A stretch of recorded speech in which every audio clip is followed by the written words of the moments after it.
Okay, so I'm going to be talking about my thoughts on Christopher Nolan's Batman trilogy, if you will.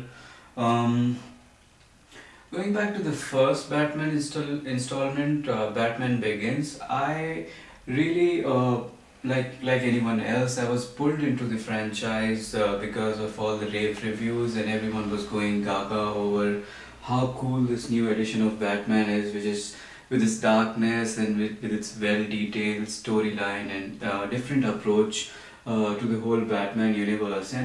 I think I saw it pretty late and I was really impressed because specifically I liked the portion where how the film begins and I'm forgetting the line, but uh, Bruce Wayne, you see the person that is Bruce Wayne, or what situations have made him to be, because he's in this grueling training camp out somewhere in Tibet, and he's really sweating it out. And I think they show a prison of some sort where he is, I think, confronted with some goons, and I think he says something to the similar effect of "one will be enough, but uh, all of you won't be enough for me," or some of that shit. But I mean that really throws it right at you, right? Uh, Take it. This is Bruce Wayne, the man who will be Batman someday, and that's how the movie starts and build its slow premise. And then you have that whole Kill Bill trainee Karate Kid aspect of Ra's al Ghul and this other dude who really trains him to be Batman. And then there's obvious angle of betrayal and intrigue and sabotage where they played against him, and then how he comes out a hero. And then you see Bruce Wayne coming back into the Gotham City, and then how he slowly becomes Batman. And this whole origin story, I would say it really rates amongst the, and I would even say it's the best origin story that you have seen in a movie. Uh, Primarily because it really spends equal time on pre-origin and post-origin, and it has a really cool ending sequence, and it really ties in with year one, that was Frank Miller and Dave Mazzucchelli's masterpiece. So that was Batman Begins, and I think uh, when The Dark Knight came, there was obviously the whole bit about Heath Ledger and Joker being more powerful than Batman. Almost became a stronger entity, and I think that apart from doing great for the film as such, it really, I remember in those times it really shot up to even number one ranking on IMDb, and box office was conquered, so to say, and I saw the movie pretty late. I think almost 1 month into the release. I went out one afternoon and I saw that, and I really thought it was nice, but not that great. The parts I enjoyed obviously were the initial sequence, how they introduced the Joker, and the movie was really the Joker. I mean, you might as well have called it the Dark Joker or whatever. Really didn't enjoy the indulgences with Christopher Nolan bringing in the whole humanity aspects, the socio-economic inferences or whatever. I mean, in the end, they show two groups of boats, I think, and both of which have a remote to decide each other's death. It's not Batman. I mean, it's a good sequence, it's a good climax, or it builds enough suspense and you have enough opportunity for action, but somehow Batman was lost. In the end, they do try to establish the greatness of Batman or Bruce Wayne, because he tries to take all the blame on himself, and so the Dark Knight and all that.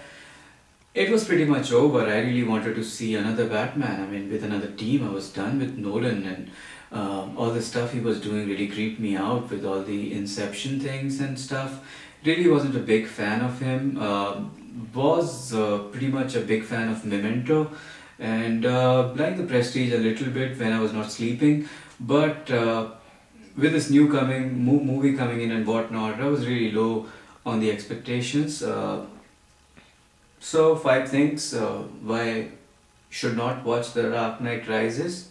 Five things could become 10 things. So, The Dark Knight Rises, the title sucks. Second thing, Christopher Nolan dresses up like he's going for a Prada um, catwalk, if you will, and there is a big fashion week happening in Milan, and that's the way the dude dresses up to direct fucking Batman, and that's one, and I think that's two. And three, Anne Hathaway. You really can't think of her as Selena Kyle, and I hear that they don't have someone billed as Catwoman.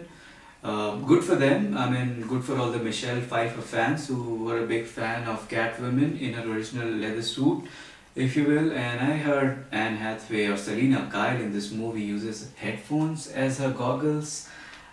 Uh, yeah, that's three. Then all this assortment of random characters thrown from the Nolan universe, like Joseph Gordon-Levitt and his, I think, muse Marion Cotillard from The Great Inception, and Michael Caine is way too old now. I think he needs help than him helping Batman in this movie. So, and I think even if you take everything aside and if you just give me a good villain, something even half of that as good as Heath Ledger was as a Joker, or as well written as a character, I would forgive all the flaws. But here you have Bane and Tom Hardy, saw him in a few films. Tinker Tailor Soldier Spy was a good one. He has featured in some bad movies as well, but I think he was not a right choice for the character of Bane. On top of that, you give him an oxygen mask and ask him to muffle his voice like Marlon Brando or whatever, and he sounds like a cheap version of Darth Vader instead. And you face off this version of Bane against Batman, who is on an 8-year sabbatical and just is pulled into this whole chaos.